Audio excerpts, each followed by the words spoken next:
Hello friends, welcome to our YouTube channel maths वाला 3.14। आज की इस वीडियो में पढ़ने वाले हैं हम क्लास 8th की मैथ्स का चैप्टर नंबर फर्स्ट, जिसका नाम है परिमेय संख्याएं। तो सबसे पहले तो आप यदि इस चैनल पर नए हो तो वीडियो को लाइक और चैनल को सब्सक्राइब ज़रूर कीजिए, ताकि आने वाली वीडियोज़ का नोटिफिकेशन आपको ज़रूर मिल सके। इस चैनल पर हम 8th, 9th, 10th की जो मैथ्स का सिलेबस है उसको कवर करेंगे। तो जल्दी से वीडियो को लाइक और चैनल को सब्सक्राइब कीजिए। तो बिना टाइम वेस्ट किए स्टार्ट करते हैं हमारा वीडियो।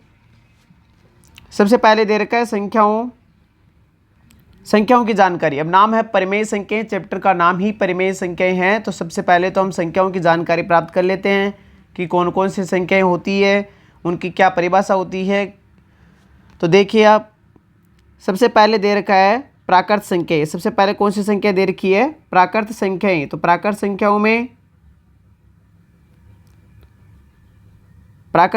क्या दे रखा है? सबसे पहले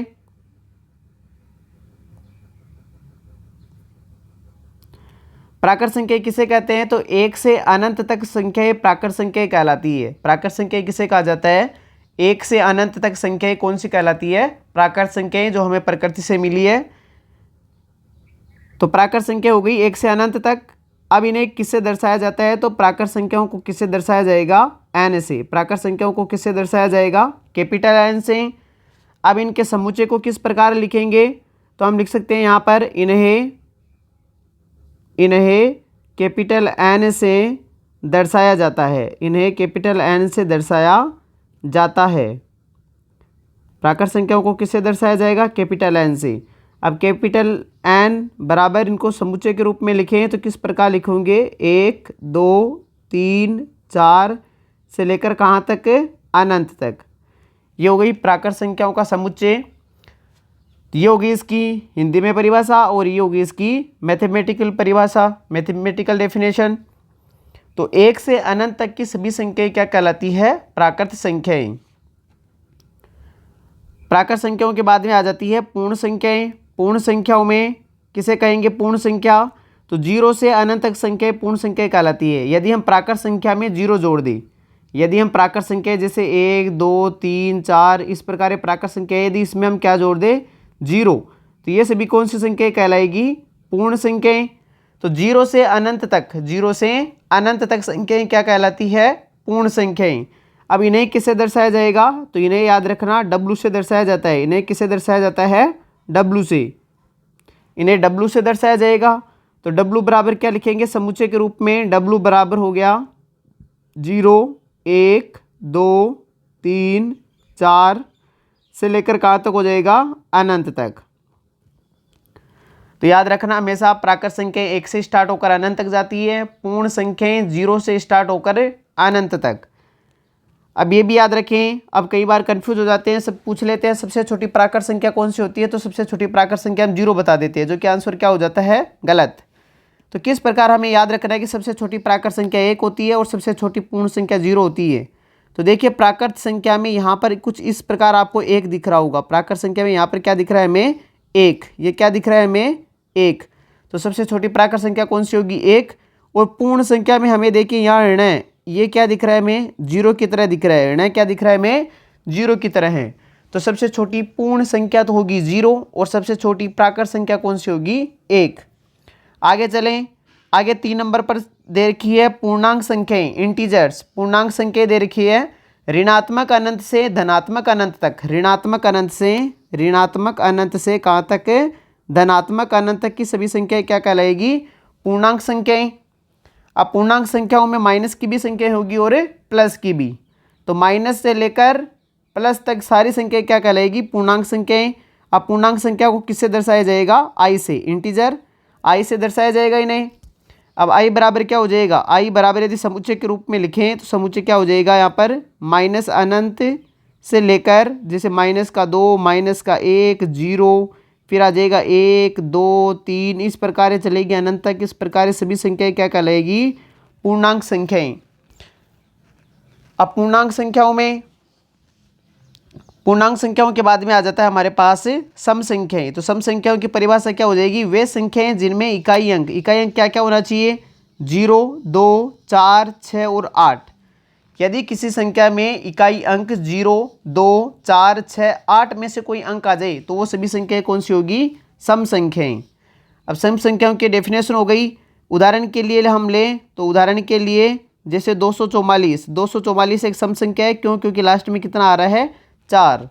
इसी प्रकार हम संख्या ले 3468, तो ये भी एक सम संख्या है क्योंकि लास्ट में कितना आ रहा है? 8। तो याद रखना, जिन संख्याओं के लास्ट में 0, 2, 4, 6, 8 आता है, इनमें से कोई अंक, जरूरी नहीं कि सारे के सारे आ जाए, इनमें से कोई अंक आ जाए, 0, 2, 4, 6, 8 आ जाए, तो वो सभी संख्याएं कौन सी संख्या कहलाएगी? सम संख्याएं। सम संख्याएं।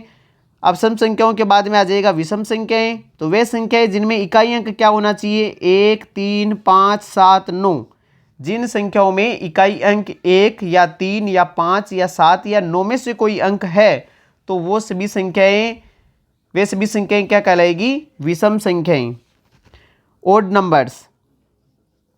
अब विषम संख्याओं के बाद में उदाहरण देखें हम विषम संख्याओं के, तो जैसे आ गया 551, लास्ट में 1 आ रहा है, इसका मतलब है कैसी है? विषम। इसी प्रकार देखिए हम 645 के लास्ट में कितना आ रहा है? 5, मतलब इकाई अंक, लास्ट मतलब इकाई अंक में 5 आ रहा है, तो ये भी कैसी एक विषम संख्या। तो हम इकाई अंक को देखकर बता सकते हैं कि कौन सी संख्या सम है और कौन सी संख्या विषम है। आगे देखिए भाज्य संख्याएं। तो भाज्य संख्याओं की डेफिनेशन क्या हो जाएगी? वे संख्याएं जिनमें एक और स्वयं के अलावा भी किसी अन्य संख्या का भाग जाए, भाज्य संख्या कहलाती है।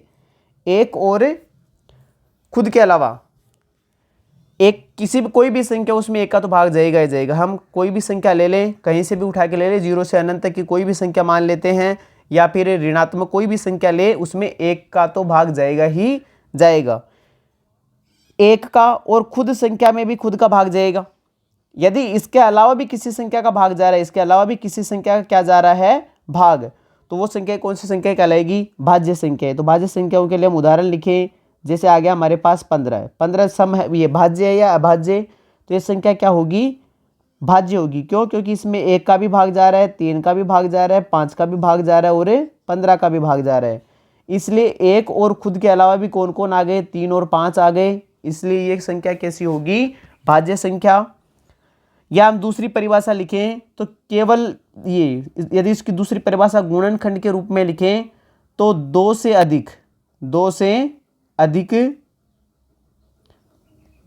अधिक गुणनखंडों वाली संख्या, 2 से अधिक गुणनखंडों वाली संख्या, 2 से अधिक गुणनखंडों वाली संख्या क्या कहलाती है? भाज्य संख्या कहलाती है। क्या कहलाती है? भाज्य संख्या कहलाती है। ये इसकी दूसरी परिभाषा हो गई। ये इसकी क्या हो जाएगी? सेकंड परिभाषा। 2 से अधिक गुणनखंडों वाली संख्या भाज्य संख्या कहलाती है। देखिए यहाँ पर 15 के गुणनखंड कितने हो गए? 4 हो गए। कितने हो गए? 4। 2 से ज्यादा है, इसलिए कैसी हो जाएगी? भाज्य संख्या। आगे देखते हैं अभाज्य संख्याएं। तो वे संख्याएं जिनमें एक और स्वयं का ही भाग जाए, केवल एक का और खुद संख्या का ही भाग जा रहा है, तो वो कौन सी संख्या कहलाएगी? अभाज्य संख्या। या फिर हम इसके दूसरी परिभाषा लिखें तो क्या लिख सकते हैं? केवल 2 गुणनखंडों वाली संख्या, केवल 2 गुणनखंडों वाली संख्या क्या कहलाती है? अभाज्य संख्या कहलाती है। अभाज्य संख्या कहलाती है। केवल 2 गुणनखंडों वाली संख्या अभाज्य संख्या कहलाएगी। केवल उसमें एक तो खुद एक होगा और एक ये खुद संख्या होगी और एक होगा, इसके अलावा किसी संख्या का भाग नहीं जाएगा। जैसे उदाहरण के लिए हम ले एक बार, जैसे ले लिया हमने 7, तो 7 में एक तो 1 का भाग जाता है और एक खुद 7 का भाग जाता है। इसी प्रकार हमने एक संख्या ली 13, तो 13 में 1 का भाग जाएगा और खुद 13 का भाग जाएगा। इसके अलावा किसी भी संख्या का भाग नहीं जा रहा है। गुणनखंड देखें तो यहाँ पर केवल 2 गुणनखंड आ रहे हैं। केवल कितने गुणनखंड आ रहे हैं? 2। इसलिए ये सभी संख्या कौन सी है? 7, 12, ये 13, ये सभी अभाज्य संख्या है। यदि हम देखें अभाज्य संख्या स्टार्ट कहाँ से होती है? 2 से। तो याद रखना सबसे छोटी अभाज्य संख्या कौन सी होगी? 2। सबसे छोटी अभाज्य संख्या पूछें तो सबसे छोटी अभाज्य संख्या होगी 2। 2 के बाद में आ गया 3, 5, 7, 11, 13, 17, 19। इस प्रकार ये सभी कौन सी संख्या हैं? अभाज्य संख्या। साथ में ही ये याद रखना कि 2 एक ऐसी अभाज्य संख्या है जो क्या है? सम भी है। क्या है? सम भी है। 2 के अलावा ऐसी कोई संख्या नहीं है जो सम है। 2 के अलावा कोई भी ऐसी अभाज्य संख्या नहीं है जो सम हो। केवल 2 ही एक ऐसी संख्या है जो सम होने के सही, अभाज्य होने के साथ साथ में सम भी है। आगे देखें, आगे लिखा हुआ है परिमेय संख्याएं। जहां से हमारा चैप्टर स्टार्ट हो रहा है परिमेय संख्या। चैप्टर का नाम भी परिमेय संख्या था। तो ये अभी तक तो हमने संख्याओं की जानकारी पढ़ी है। इसके बाद में आ जाते हैं परिमेय संख्याओं पर। रेजनल नंबर्स, तो वे संख्याएं जिन्हें p बटा q के रूप में लिखा जा सकता है परिमेय संख्याएं कहलाती है। वे संख्याएं जिन्हें p बटे q का मतलब जिन्हें हम तो p बटे q के रूप में, जिन्हें हम p बटे q के रूप में लिख सकते हैं, वो सभी संख्याएं कौन सी संख्या कहलाती है? परिमेय संख्याएं। तो याद रखना हमेशा। उदाहरण के लिए अब यदि परिमेय संख्या को देखें तो 5/4 बटे वाली संख्या हो गई 5/4। तो ये संख्या कौन सी संख्या है? परिमेय संख्या है। जैसे 1/3 ये भी क्या है? परिमेय संख्या है। जैसे आ जाए -3/4 ये भी क्या है? परिमेय संख्या है, क्योंकि परिमेय संख्या ऋणात्मक, धनात्मक और जीरो तीनों प्रकार की होती है। साथ में ही ले लें हम जीरो भी एक परिमेय संख्या है। याद रखना जीरो भी एक परिमेय संख्या है, क्योंकि हम इसके बटे में कितना लगा सकते हैं? 1। यदि कोई सिंगल संख्या है जैसे 4 भी एक परिमेय संख्या होगी, क्योंकि इसके नीचे भी हम कितना लगा सकते हैं? 1। तो ये ऊपर वाली वैल्यू तो हो जाएगी p और नीचे वाली वैल्यू हो जाएगी q। तो हम इसको p बटे q के रूप में लिख सकते हैं 4/1। तो याद रखना सिंगल संख्या भी हमेशा क्या होगी? परिमेय संख्या होगी। अब देखिए हम, जैसे हमने लिख दिया 5/0 तो 5/0 एक कोई संख्या नहीं है, परिमेय संख्या नहीं होगी। याद रखना, क्योंकि बटे में कभी भी जीरो नहीं आएगा। यदि किसी संख्या के बटे में 0 आ जाता है तो वो संख्या अपरिभाषित हो जाती है। क्या हो जाती है? अपरिभाषित। इसलिए बटे में कभी भी संख्या के 0 नहीं आना चाहिए, अपरिभाषित हो जाएगा।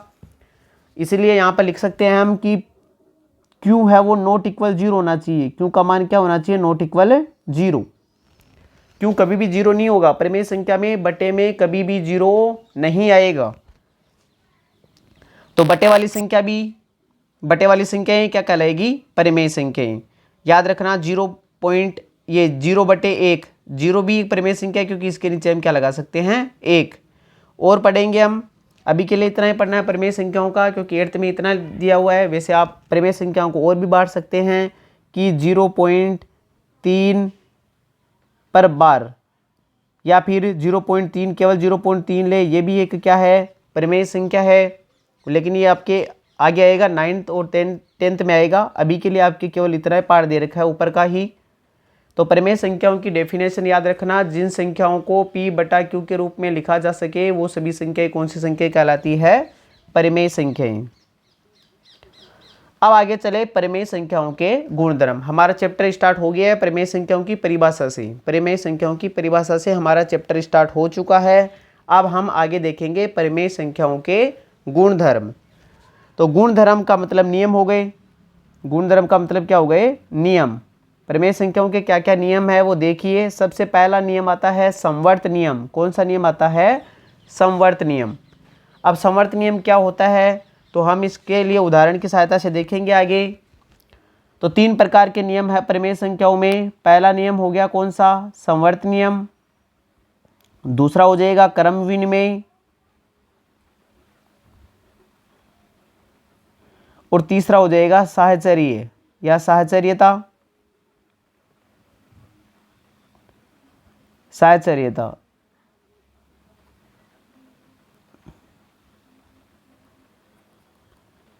साहचर्य नियम या साहचर्यता नियम। समवर्त नियम, क्रम विनिमय नियम और साहचर्य नियम। तो ये 3 नियम पढ़ेंगे हम परिमेय संख्याओं के लिए। अब 3 समवर्त नियम भी पढ़ेंगे, योग के लिए, माइनस के लिए, गुणा के लिए और भाग के लिए। सभी को योग बाकी गुणा और भाग के लिए पढ़ेंगे हम। तो सबसे पहले समवर्त नियम में आ जाता है योग के लिए समवर्त नियम। अब योग समवर्त नियम का पालन करता है या नहीं करता है, इसके लिए हम एक बार उदाहरण लें। जैसे योग के लिए समवर्त नियम क्या होता है? यदि आप परिमेय संख्या में परिमेय संख्या जोड़ोगे तो सदैव एक परिमेय संख्या ही प्राप्त होगी। यही है संवर्त नियम। लिखिए हम, यदि परिमेय संख्या में परिमेय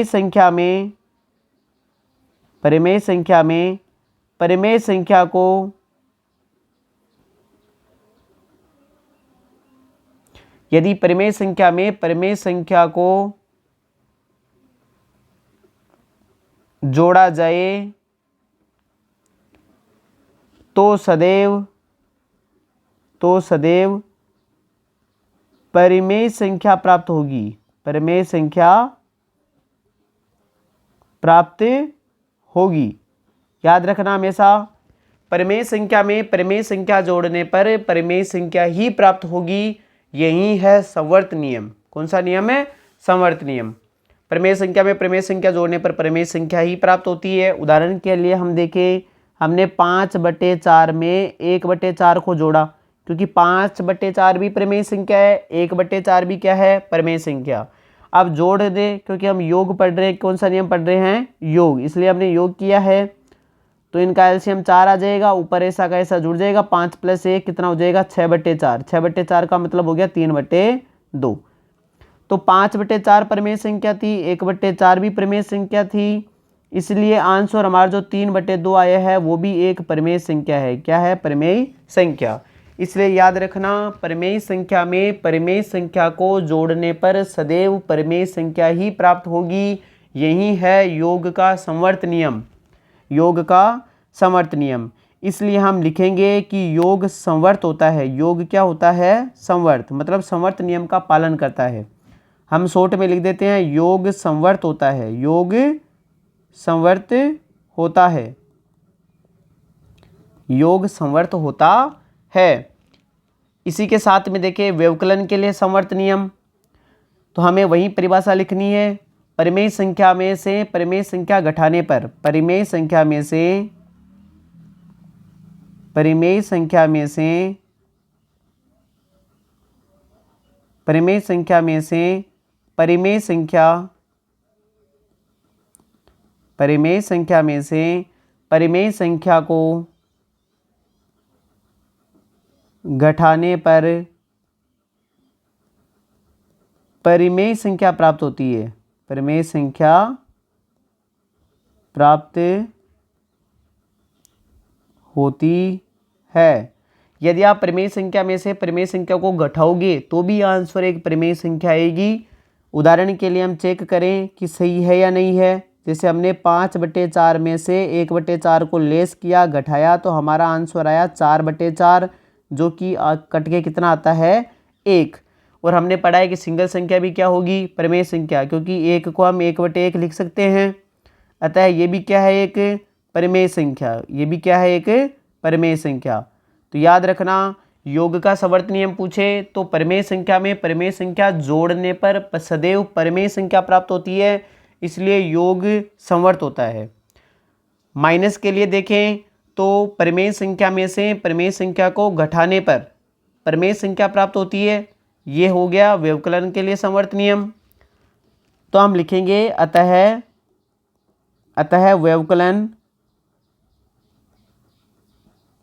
व्यवकलन संवर्त होता है। अतः व्यवकलन संवर्त होता है। योग भी संवर्त नियम का पालन करता है, बाकी भी संवर्त नियम का पालन करती है। आगे देखें, गुणन के लिए संवर्त नियम। तो गुणा के लिए वही परिमेय संख्या को परिमेय संख्या से गुणा करने पर सदैव परिमेय संख्या प्राप्त होती है। तो मैं शॉर्ट में लिख सकता हूँ, अब परिमेय संख्या को परिमेय संख्या से गुणा करने पर सदैव एक परिमेय संख्या प्राप्त होती है। पीपी का मतलब है परिमेय संख्या। परिमेय संख्या को परिमेय संख्या से गुणा करने पर भी सदैव परिमेय संख्या प्राप्त होती है। गुणा करके देखें, 5/4 गुणा 1/4। 5/4 को गुणा किया 1/4 से, तो ऊपर का ऊपर गुणा कर दो, 5 एकम 5 और नीचे 4 चौक 16। इसलिए 5/4 भी एक क्या है? परिमेय संख्या। 5/4 भी क्या है? ये 5/16 भी क्या है? एक परिमेय संख्या। अतः हम लिख सकते हैं कि गुणन भी क्या होता है? गुणन भी संवर्त होता है। गुणन भी क्या होता है? संवर्त होता है। गुणन संवर्त नियम का पालन करता है। किन संख्याओं के लिए? परिमेय संख्याओं के लिए। हम परिमेय संख्या पढ़ रहे हैं इसलिए। आगे देखिए भाग के लिए समवर्त नियम। तो भाग का याद रखना आप कि परिमेय संख्या में परिमेय संख्या का भाग देने पर सदैव परिमेय संख्या प्राप्त नहीं होती है। हो भी सकती है और नहीं भी हो सकती, क्योंकि यदि हम एक बार लिखें कि परिमेय संख्या में परिमेय संख्या का भाग देने पर परिमेय संख्या प्राप्त होती है, इसके लिए हो भी सकती है और नहीं भी हो सकती। जैसे हम एक बार हल करें कि हम 5/4 में भाग लगाएं 1/4 का। एक बार हम देख लेते हैं 5/4 में हम भाग लगा रहे हैं 1/4 का। तो 5/4 तो अपनी जगह 5/4 रह गया। भाग को हम किस में बदलते हैं? गुणा में। या आगे गुणा, जैसे ही भाग को गुणा में बदलोगे जो 1/4 मतलब आगे वाली संख्या है वो पलट जाएगी। तो 1/4 का आपको 4/1 लिखना है, मतलब उल्टा लिखना है संख्या का। 1/4 का उल्टा क्या हो जाएगा? 4/1। 4 से 4 कट जाएगा तो आंसर ऊपर तो 5 बचा है, नीचे कितना बचा है? 1। ये एक परिमेय संख्या है P/Q। तो भाग देने पर परिमेय संख्या प्राप्त हो सकती है, लेकिन यदि आप 5 में भाग लगाओ 0 का, 5 में भाग लगाओ किसका? 0 का, क्योंकि 5 भी परिमेय संख्या है, 0 भी परिमेय संख्या है, इसलिए 5 में 0 का भाग लगाएंगे तो ये क्या आएगा? एक अपरिभाषित आएगा। क्या आएगा? अपरिभाषित। यदि हम 5 परिमेय संख्या है, 0 भी परिमेय संख्या है, यदि हम 5 में 0 का भाग लगा रहे हैं तो वो एक अपरिभाषित होगा, इसका कोई हल नहीं होगा, या फिर अनंत आंसर आएगा इसका। क्या आएगा? अनंत आंसर। अतः हम लिख सकते हैं कि भाग समवर्त नहीं होता है। भाग समवर्त नहीं होता है, याद रखना। प्लस माइनस और गुणा समवर्त नियम का पालन करते हैं, लेकिन भाग समवर्त नियम का पालन नहीं करता है, याद रखना ये भी। तो 0 वाली संख्या जब 0 नीचे आ जाए तो उसके लिए भाग समवर्त नियम का पालन नहीं होगा, बाकी सभी संख्याओं के लिए समवर्त नियम का पालन होगा। ये था हमारा समवर्त नियम। एक बार वापस रिवीजन। यदि हम परिमेय संख्या में परिमेय संख्या को जोड़ें तो सदैव परिमेय संख्या प्राप्त होती है, ये योग का समवर्त नियम है। व्यवकलन का समवर्त नियम हो जाएगा, परिमेय संख्या में से परिमेय संख्या को घटाओगे तो आंसर सदैव परिमेय संख्या प्राप्त होगा, चाहे वो ऋणात्मक हो सकता है, चाहे धनात्मक हो सकता है, या फिर 0 भी हो सकता है।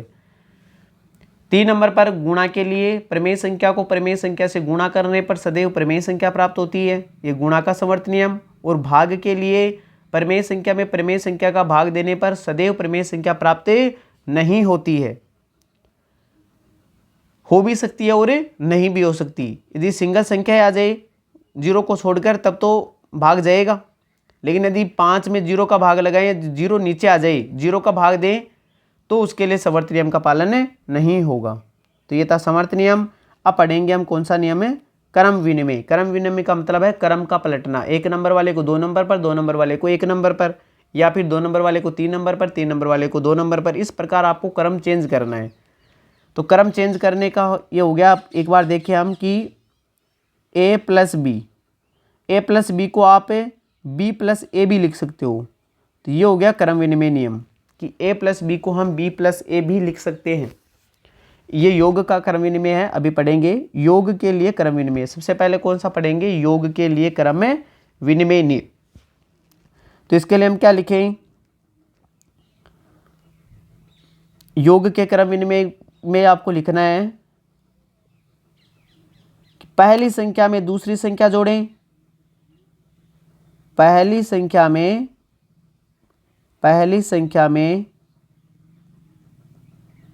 दूसरी संख्या जोड़ें,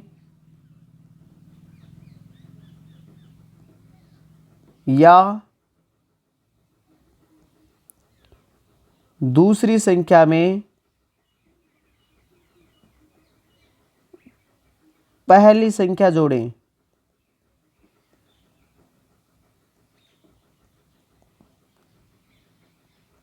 सदैव समान संख्या प्राप्त होती है।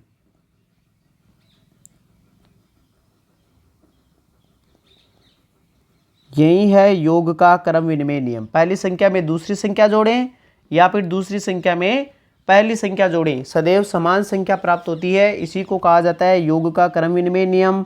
जैसे उदाहरण की बात करें हम, तो उदाहरण हो जाएगा 5 + 4। 5 + 4 कितना होता है 9। तो हम इसको 4 + 5 भी लिख सकते हैं, इसका भी आंसर हमेशा कितना आएगा 9। तो आप क्रम को पलट के लिख सकते हो योग के लिए।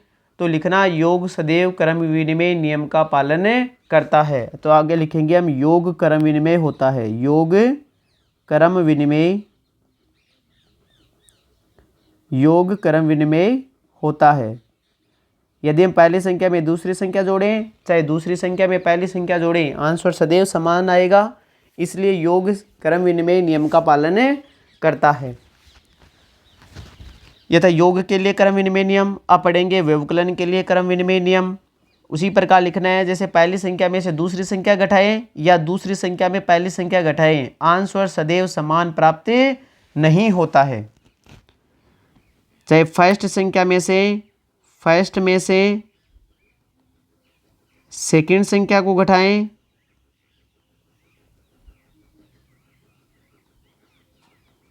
या सेकंड संख्या में से फर्स्ट को घटाएं,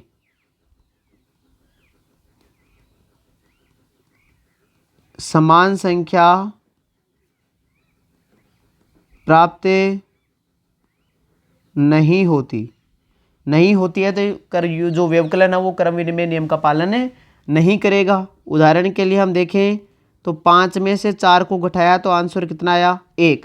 अब हम क्रम पलट देते हैं, 4 को आगे लेकर आ जाते हैं और 5 को कहाँ लेकर चले जाते हैं पीछे। अब 4 में से 5 को घटाओगे तो आंसर कितना आएगा -1।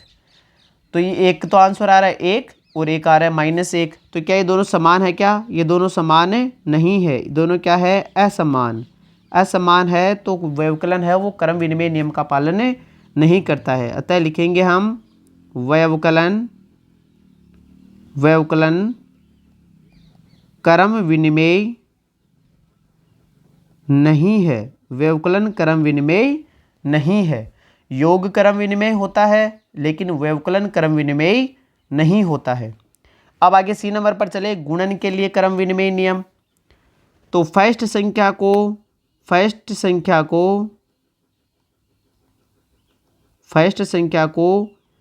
सेकंड से गुणा करें या सेकंड को फर्स्ट संख्या से गुणा करें, सदैव समान संख्या प्राप्त होती है, सदैव समान संख्या प्राप्त होती है। अब प्राप्त होती है तो गुणन क्रम विनिमय नियम का पालन करेगा। उदाहरण के लिए देखें तो 5 को गुणा करें 4 से तो आंसर रहेगा 20। अब क्रम पलट देते हैं, 4 को आगे लेकर आ जाते हैं, 5 को पीछे लेकर जाएंगे तो भी आंसर कितना आएगा 20। ये क्या आ रहा आंसर समान। अब समान आ रहा है तो गुणा क्रम विनिमय नियम का पालन करेगा या नहीं करेगा? करेगा। तो क्या लिखेंगे हम गुणन क्रम विनिमय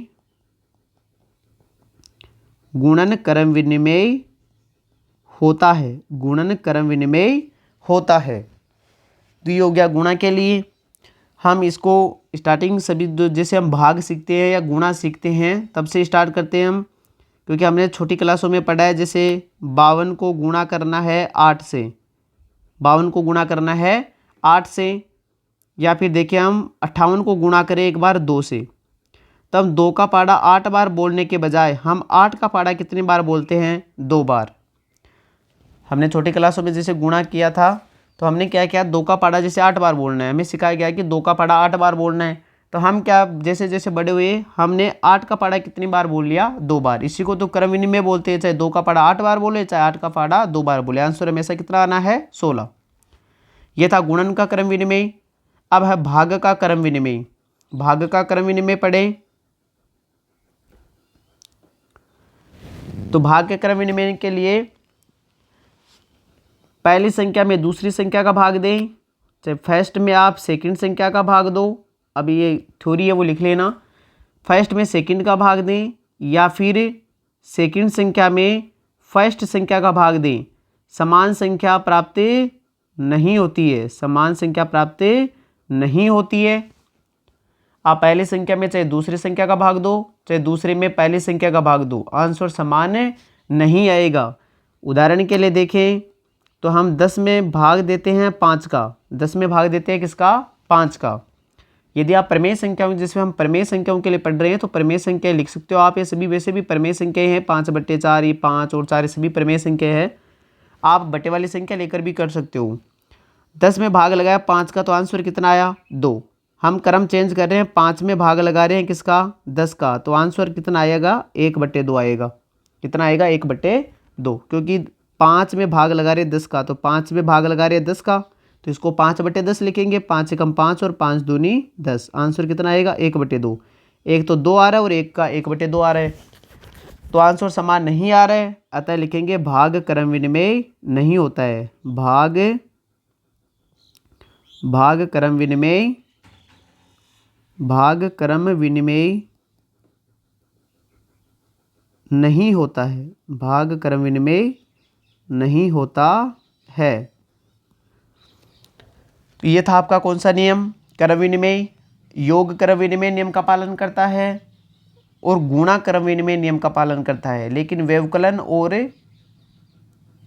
कौन आ जाएगा, भाग। व्यवकलन और भाग क्रम विनिमय नियम का पालन नहीं करते हैं। अब आगे देखिए हम, तीसरा नियम है साहचर्यता नियम, या फिर सहचारिता नियम भी बोल सकते हैं इसको, या फिर साहचर्य भी बोल सकते हैं। तो सहचारिता नियम क्या है, सबसे पहले पढ़े योग के लिए। अब तक हमने जो नियम पढ़े थे वो 2 संख्याओं पर लागू हो जाता है, लेकिन याद रखना साहचर्य नियमों कितनी संख्याओं पर लागू होता है, 3 संख्याओं पर। कितनी संख्याओं पर, 3 संख्याओं पर। अब सबसे पहले पढ़े योग के लिए साहचर्यता नियम। योग के लिए साहचर्यता नियम क्या है, अब इसके लिए हम थ्योरी नहीं लिखेंगे, डायरेक्ट करें। उदाहरण के तौर पर, तो आप यदि a को गुणा करें, ये पहले योग का पढ़ रहे हैं, पहले किसका पढ़ रहे हैं, योग का, तो a + b + c बराबर लिखें a + b + c। अब इसके लिए आपको क्या करना है, आपको पहली और दूसरी संख्या को जोड़कर तीसरी संख्या को जोड़ना है, या फिर पहले आप दूसरी और तीसरी संख्या को जोड़कर किसको जोड़ लो, पहली संख्या को। आंसर सदैव क्या आएगा, समान। उदाहरण के लिए देखें, जैसे 5 + 4 प्लस किया हमने 2, या फिर 5 को रहने दो एक बार, पहले 4 और 2 को जोड़ लो, आंसर दोनों का क्या आएगा, समान। जैसे 5 और 4 कितने हो गए, 9, 9 के बाद में जोड़ा हमने कितना, 2, तो 9 और 2 कितने हो गए, 11। वैसे यहाँ पर जोड़े 5 + 4 और 2 कितने हो गए, 6, और 6 और 5 भी कितने होते हैं, 11। तो दोनों का आंसर क्या आ रहा है, समान। तो याद रखना, चाहे पहली संख्या और दूसरी संख्या को जोड़कर तीसरी संख्या जोड़ो, या फिर दूसरी और तीसरी को जोड़कर उसमें पहली जोड़ो, आंसर सदैव क्या आएगा, समान। और यही है योग का साहचर्य नियम। इसलिए हम लिखेंगे योग साहचर्य होता है, योग साहचर्य, योग साहचर्य होता है, योग साहचर्यता नियम का पालन करता है। अब व्यवकलन के लिए देखें, तो व्यवकलन के लिए डायरेक्ट लिखें a में से b घटाएं और उसमें से घटाएं c को, या फिर a को बाद में पहले आप घटा लो किसको, b में से c को, b में से c को घटाएं, तो दोनों का आंसर समान प्राप्त नहीं होगा। तो ये कौन सा नियम है, व्यवकलन का साहचर्य नियम। आपको a में से b को घटाकर बाद में c घटाओगे, या फिर पहले b में से c को घटा के फिर a को घटाओगे, तो आंसर सदैव समान प्राप्त नहीं होगा। उदाहरण के लिए देखें हम, तो उदाहरण के लिए जैसे 5 में से 4 को घटाया, उसके बाद में 2 को घटाया, तो पहले 5 में से 4 को घटाए एक बार, 5 में से 4 को घटाओगे तो 1 आएगा, फिर -2 को घटाएंगे तो आंसर आएगा -1।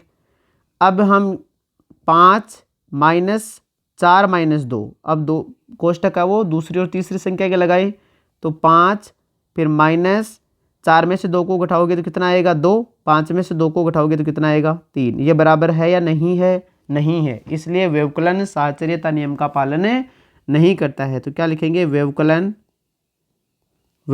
साहचर्य नहीं है, व्यवकलन साहचर्य नहीं है। तो याद रखना, योग साहचर्य नियम का पालन करता है लेकिन व्यवकलन संवर्त साहचर्य नियम का पालन नहीं करता है। आगे पढ़ें तो आगे आ जाएगा गुणन के लिए साहचर्य नियम। गुणन के लिए साहचर्य नियम, जैसे एक योग है वैसे ही गुणा है। ए को गुणा करे बी से, गुणा करे सी से, या फिर वही कोष्टक का नियम है, पहले ए और बी को गुणा करके बाद में चाहे सी से गुणा करो, या फिर पहले बी और सी को गुणा करके बाद में ए से गुणा करो, आंसर सदैव क्या आएगा, समान। उदाहरण के लिए देखें तो 5 गुणा 4 गुणा 2 बराबर हो जाएगा 5 गुणा 4 गुणा 2। कोष्टक इनके लगा लेते हैं पहले और दूसरे के, यहाँ लगा लेते हैं दूसरे और तीसरे के। तो गुणा करो पहले कोष्टक को, 5 के 20, 20 को गुणा करना है 2 से, तो आंसर आ जाएगा कितना, 40। इधर 5 गुणा, पहले गुणा करें कोष्टक को, 4 दूनी 8, 8 को 5 से गुणा करोगे तो भी क्या आएगा, 40। इसलिए दोनों का आंसर क्या आ रहा है, बराबर। तो ये गुणन है वो साहचर्य नियम का पालन करता है या नहीं करता है, करता है। तो क्या लिखेंगे, गुणन साहचर्य होता है, गुणन साहचर्य होता है, गुणन साहचर्य होता है। तो इसके लिए हमने क्या पढ़ा है, साहचर्य नियम के लिए जो योग है वो साहचर्य होता है, बाकी साहचर्य नहीं होती है, गुणन साहचर्य होता है। अब भाग के लिए पढ़ें तो आपको ए में भाग लगाना है, बी का भाग लगाना है सी का, इसी प्रकार ए भाग बी भाग सी, चाहे आप ए में भाग लगाओ बी का, उसके बाद में भाग लगाना सी का, या फिर पहले बी में भाग लगा दो सी का, उसके बाद में भाग लगाओ ए में। तो दोनों का आंसर बराबर आएगा या नहीं आएगा, बराबर दोनों का आंसर नहीं आएगा। यहाँ पर भी नहीं लिख लेना, व्यवकलन में भी नहीं होता है बराबर ये, और भाग में भी इसका बराबर आंसर नहीं आएगा। तो ये था भाग के लिए साहचर्यता नियम। तो हम डायरेक्ट लिख देते हैं अब कि भाग साहचर्य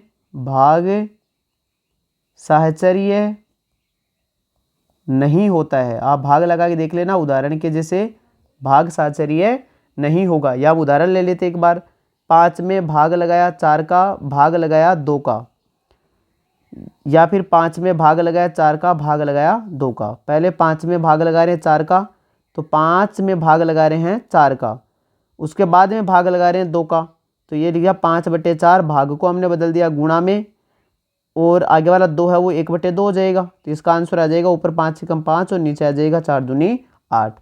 इसी प्रकार हम आगे वाले को करें तो 5 भाग 4 में भाग लगाओगे 2 का तो कितना आएगा 2, 5 भाग 2 का मतलब हो गया 5/2। क्या 5/8 और 5/2 बराबर है या नहीं है, नहीं है, ये हमने प्रूव कर दिया। अतः हम क्या लिख सकते हैं कि भाग साहचर्य नियम का पालन नहीं करता है, तो भाग साहचर्य नहीं होगा। अब हमने क्या पढ़ा है एक बार उसके लिए देखें। सबसे पहले हमने पढ़ा है संवर्त नियम, उसके बाद में क्रम विनिमय नियम, और सबसे लास्ट में पढ़ा था हमने साहचर्य नियम। एक बार रिवीजन कर लेते हैं सभी का। जोड़ बाकी गुणा और भाग, जोड़ बाकी गुणा और भाग, फिर जोड़ आ गया, बाकी के लिए पढ़ा हमने, गुणा के लिए और भाग के लिए।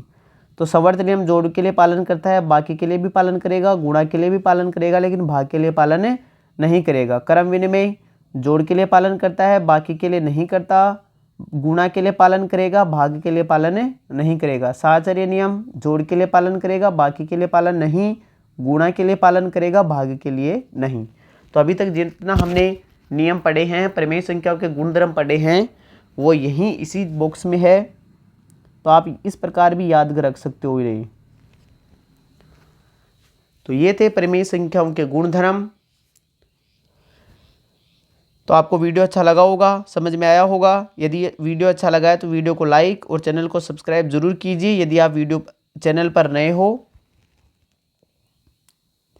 तो आगे स्टार्ट करते हैं अब प्रमेय संख्याओं के योग, व्यवकलन, गुणन और भाग के कुछ उदाहरण। ये हम पढ़ेंगे नेक्स्ट वीडियो में। तब तक के लिए बाय बाय, टाटा।